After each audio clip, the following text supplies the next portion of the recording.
વિદ્યાર્થી મિત્રો કેજે એજ્યુકેશન ચેનલમાં આપનું સ્વાગત છે। ગુજરાત માધ્યમિક અને ઉચ્ચતર માધ્યમિક શિક્ષણ બોર્ડ દ્વારા ધોરણ 9 સામાજિક વિજ્ઞાનની પ્રથમ સત્રની પ્રશ્ન બેંક આપવામાં આવેલી છે। તો એમાં કયા કયા ચેપ્ટરનો સમાવેશ કરવામાં આવેલો છે? તો ઇતિહાસમાં પહેલું, બીજું અને ત્રીજું, વચ્ચે આપણે જે છે બંધારણમાં તો 8, 9 અને 10, ભૂગોળમાં 13 અને 14મા નંબરના ચેપ્ટરનો સમાવેશ કરવામાં આવેલો છે। ચલો, તો વિભાગ A, B, C, D એવી રીતના 4 વિભાગ રહેશે। તો વિભાગ એની આપણે શરૂઆત કરીએ તો યોગ્ય જોડકા જોડવાના છે। તો અહીંયા ટોટલ તમને 10 જોડકા આપેલા છે, તો આપણે જોડકા જોડવાના છે। તો અહીંયા વાત કરેલી છે કે ભારતમાં રેલવેની શરૂઆત, ચલો જવાબ શું આવશે? ભારતમાં રેલવેની શરૂઆત, તો આપણે કહી શકાય કે ભારતમાં રેલવેની શરૂઆત સૌથી પહેલાં 1853માં થઈ અને મુંબઈથી થાણે વચ્ચે થઈ હતી। જો ગુજરાતમાં પૂછી લે તો ગુજરાતમાં આવશે 1855 ઉત્તરાયણથી અંકલેશ્વર। પછી બક્સરનું યુદ્ધ આપેલું છે, તો બક્સરનું યુદ્ધ આવશે 1764।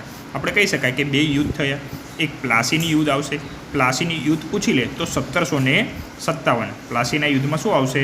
1757, કે જે આપણને બીમાં આપેલું છે, તો 1757 બરાબર। અને આપણે બક્સરનું યુદ્ધ 1764। ચલો પછી ફ્રેન્કફર્ટની સંધિ, તો ફ્રેન્કફર્ટની સંધિ 1871માં થઈ હતી। પ્રથમ વિશ્વયુદ્ધની શરૂઆત, તો આપણે કહી શકાય કે 2 વિશ્વયુદ્ધ થયા।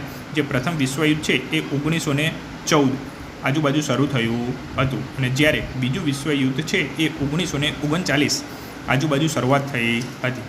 નિયામક ધારો, તો નિયામક ધારો આવશે 1773। પછી આવેલું છે કે ભારત આવવાનો જળમાર્ગ, તો ભારત આવવાનો જે જળમાર્ગ છે એ વાસ્કો દ ગામાએ શોધ્યો હતો અને 1498માં।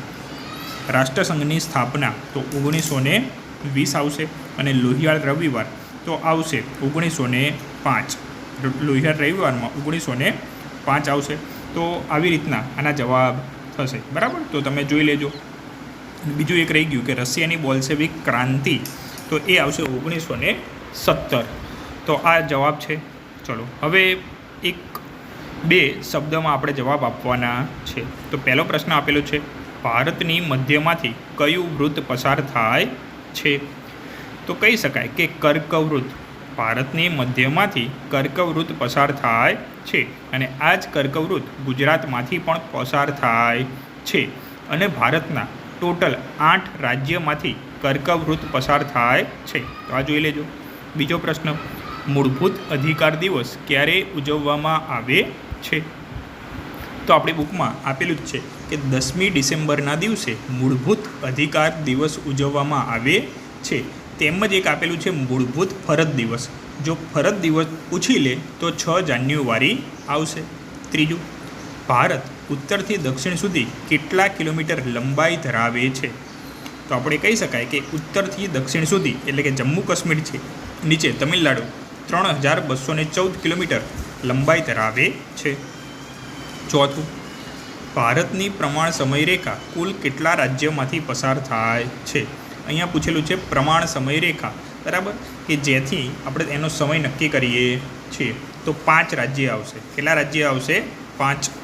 અને ભારતનો પ્રમાણ સમય છે એ ઉત્તર પ્રદેશના અલ્હાબાદ ખાતેથી નક્કી કરવામાં આવે છે 82.5 પૂર્વ રેખાંશ પરથી। ચલો 5મા નંબરનું, સુએજ નહેર શરૂ થવાથી ભારત અને યુરોપ વચ્ચે કેટલા કિલોમીટરનું અંતર ઘટી ગયું?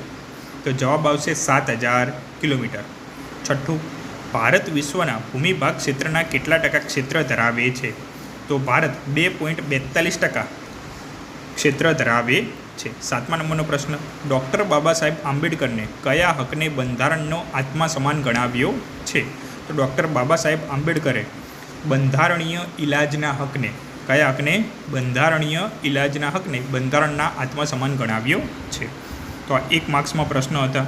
ચલો હજુ બીજા 3 પ્રશ્નો બાકી છે કે પ્રતિબંધિત અટકાયત હેઠળના આરોપીને કેટલા સમય સુધી કસ્ટડીમાં રાખી શકાય છે? તો કોઈ પણ આરોપીની ધરપકડ થાય તો એને 24 કલાકમાં મેજિસ્ટ્રેટ સમક્ષ રજૂ કરવો જરૂરી છે, અને આ અટકાયત હેઠળ 3 માસ સુધી કસ્ટડીમાં રાખી શકાય છે। 9મા નંબરનો પ્રશ્ન, કઈ ઉંમરના બાળકોને મફત અને નિઃશુલ્ક પ્રાથમિક શિક્ષણ મેળવવાનો અધિકાર છે? તો 6 થી 14 વર્ષના બાળકોને આપણે આપેલું છે RTE RTE એટલે રાઇટ ટુ એજ્યુકેશન 2009. અને આપણા માટે કે જે છે મફત અને નિઃશુલ્ક પ્રાથમિક શિક્ષણ 6 થી 14 વર્ષના બાળકો માટે એક છે સુધારો કરેલો આપણે 2002માં. તો એમાં આ વસ્તુ આવશે. 10મા નંબરનું, કયું આચરણ ભારતનું સામાજિક કલંક ગણાય છે? તો આવશે અસ્પૃશ્યતા. શું આવશે? અસ્પૃશ્યતા, આર્ટિકલ 17 પ્રમાણે. ચલો હવે ખાલી જગ્યામાંથી સાચો વિકલ્પ આપણે પસંદ કરવાનો છે. તો પહેલું, લાંબા સમય સુધી ભેજ સંગ્રહ કરવાની ક્ષમતા ખાલી જગ્યા ધરાવે છે. તો આવશે કાળી જમીન. શું આવશે? કાળી જમીન. અને આ કાળી જમીન એ કપાસના પાક માટે મદદરૂપ હોય છે. ચલો બીજો પ્રશ્ન, વિશ્વનું સર્વોચ્ચ શિખર ખાલી જગ્યા છે. જો અહીંયા વિશ્વનું પૂછેલું છે, જો વિશ્વનું પૂછી લે તો માઉન્ટ એવરેસ્ટ આવશે. અને આની ઊંચાઈ 8,848 છે. 8,848. અને આ ક્યાં આવેલું છે એ તમારે મને કોમેન્ટ બોક્સમાં જવાબ આપવાનો છે. અને ભારતનું સૌથી સર્વોચ્ચ શિખર કે, તો એનો જવાબ શું આવશે એ પણ તમે મને કોમેન્ટ બોક્સમાં જવાબ આપજો. ચલો ત્રીજા નંબરનો પ્રશ્ન, કે રણ પ્રકારની જમીન ખાલી જગ્યા રાજ્યમાં જોવા મળે છે. તો રણ પ્રકારની તો આપણે કહી શકાય કે જે ગુજરાત છે, તો ગુજરાતમાં કચ્છનું નાનું રણ, મોટું રણ જોવા મળે છે. અને એના ઉપર રાજસ્થાનમાં થારનું રણ આવેલું છે. તો જવાબ આવશે રાજસ્થાન. ચલો ઉપર જોઈએ કે સંસદનું ઉપલું ગૃહ ખાલી જગ્યા છે. તો આપણે કહી શકાય કે સંસદમાં 2 ગૃહ હશે. જે ઉપલું ગૃહ છે એને આપણે રાજ્યસભા તરીકે ઓળખવામાં આવે છે, જ્યારે નીચલું ગૃહ છે એ લોકસભા તરીકે ઓળખવામાં આવે છે. એવી જ રીતે રાજ્યમાં ઘણા રાજ્ય એવા છે કે ત્યાં 2 ગૃહ છે, અથવા ઘણા રાજ્યમાં 1 ગૃહ જોવા મળે છે. જો રાજ્યમાં ઉપલું ગૃહ હોય તો તેને વિધાન પરિષદ, અને જે નીચલું ગૃહ છે એને વિધાનસભા તરીકે ઓળખવામાં આવે છે. 5મા નંબરનો પ્રશ્ન, રાજ્યસભામાં રાષ્ટ્રપતિ ખાલી જગ્યા સભ્યો નિમે છે.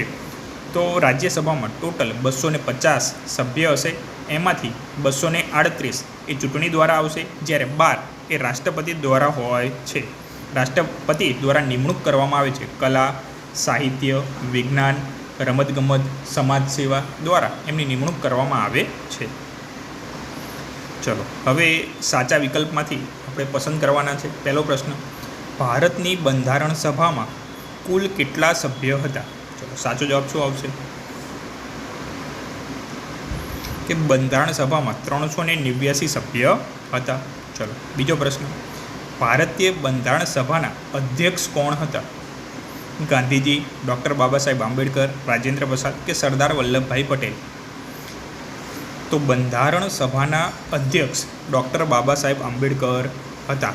બરાબર, એટલે કે જે બંધારણ સભાના અધ્યક્ષ રાજેન્દ્ર પ્રસાદ આવશે, પરંતુ જે એની ખરડા સમિતિ અથવા પ્રારૂપ અથવા ડ્રાફ્ટિંગ સમિતિ જો એના પૂછી લે તો ડૉક્ટર બાબા સાહેબ આંબેડકર આવશે.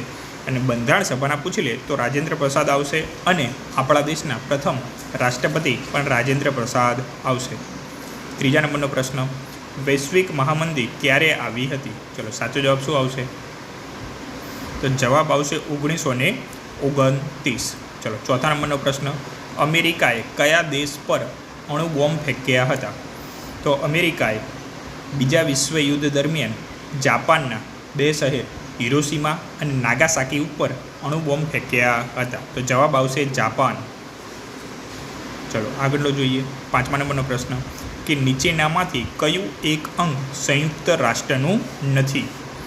તો સંયુક્ત રાષ્ટ્રનું કયું અંગ નથી? તો જવાબ આવશે વડી અદાલત. જવાબ શું આવશે? વડી અદાલત. ચલો આગળ જોઈએ. હવે વિભાગ બીમાં 2 માર્ક્સના પ્રશ્નો છે, તો આપણે પ્રશ્નો જોતા જઈએ કે કયા કયા પ્રશ્નોનો સમાવેશ કરવામાં આવેલો છે. તો સહાયકારી યોજનાની કોઈ પણ 2 શરતો લખો. બરાબર, તો 2 વસ્તુ યાદ રાખવાની કે ડેલ હાઉસીની ખાલસા નીતિ અને વેલેસ્લીની સહાયકારી યોજના. આ બંને પ્રશ્ન મોસ્ટ આઈએમપી.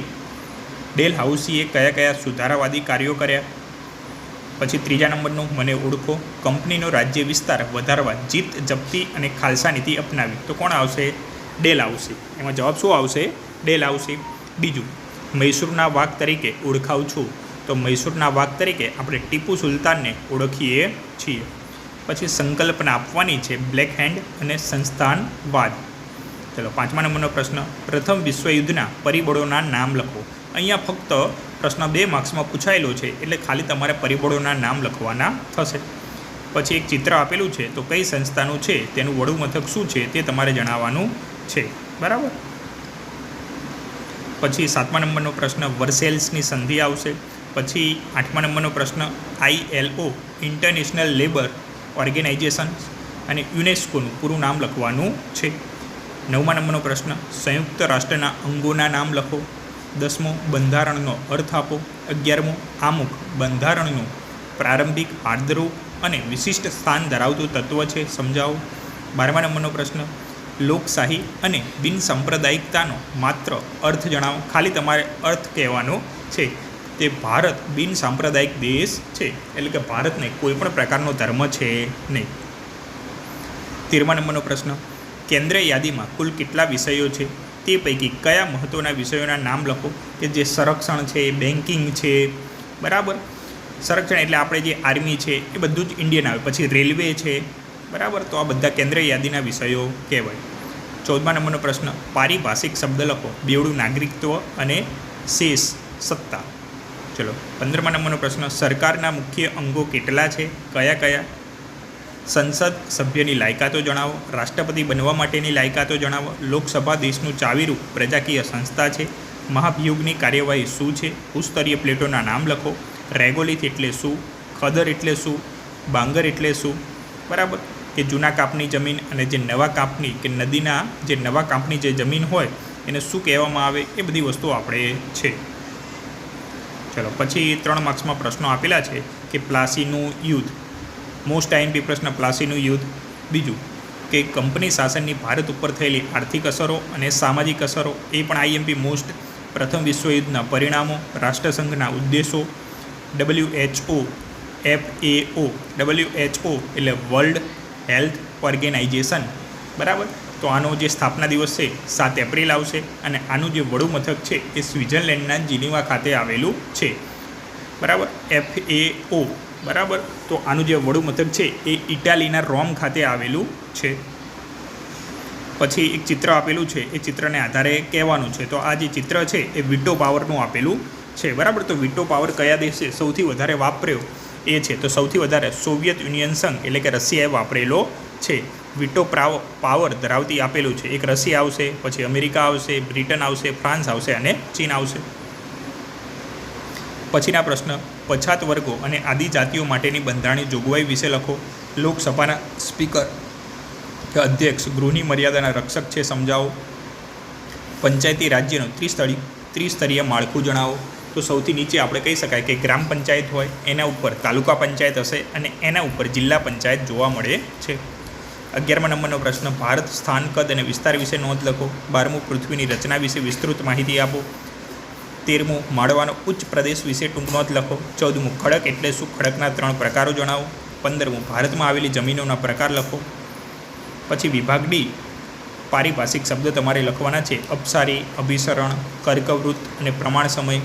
એના સિવાય ઉત્તરના પર્વતીય પ્રદેશો વિશે વિસ્તૃત નોંધ લખો. ઉત્તરના મેદાની પ્રદેશ વિશે ટૂંક નોંધ લખો. તટીય મેદાનો વિશે જણાવો. ખનિજોનું વર્ગીકરણ જણાવો. અને એક નકશો આપેલો છે, બરાબર. તો નકશામાં તમારે કહેવાનું છે કે બંગાળની ખાડી ક્યાં આવશે. તો બંગાળની ખાડી છે એ આપણે અહીંયા આવશે. આ જે છે એ બંગાળની ખાડી છે, કાળી જમીન, બરાબર. બીજું આપેલું છે હિન્દ મહાસાગર. તો હિન્દ મહાસાગર આ જે સૌથી નીચેનો ભાગ છે, સૌથી નીચેનો ભાગ આ, બરાબર. તો આ હિન્દ મહાસાગર થશે. પછી આપેલું છે પ્રમાણ સમયરેખા. તો પ્રમાણ સમયરેખા કે આવી રીતના પસાર થશે, બરાબર. તો તમે એ વસ્તુ જોઈ લેજો, બરાબર.